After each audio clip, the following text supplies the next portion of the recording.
Hi friends, అందరికీ నమస్తే. నేను మీ షాహిన్. ఈరోజు ఈ వీడియో చేయడానికి గల ప్రధాన కారణం ఏమంటే, మన రెండు తెలుగు రాష్ట్రాల్లో ఎడతెరిపి లేకుండా దాదాపుగా 3 రోజుల నుంచి వర్షాలు కురుస్తూనే ఉన్నాయి. కాబట్టి మనం జాగ్రత్తగా ఉండడంతో పాటు మన పిల్లలను కూడా చాలా జాగ్రత్తగా చూసుకోవాలి.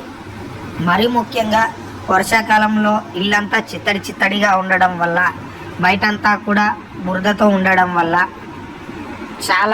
చాలా రకాల దోమలు అయితే మన ఇంటి దగ్గరకు వస్తుంటాయి.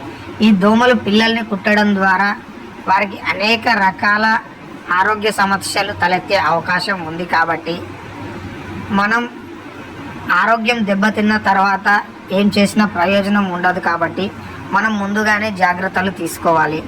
కాబట్టి పిల్లలను దోమలు కుట్టకుండా మనం సరైన జాగ్రత్తలు తీసుకొని వాళ్ళని రక్షించుకుందాం.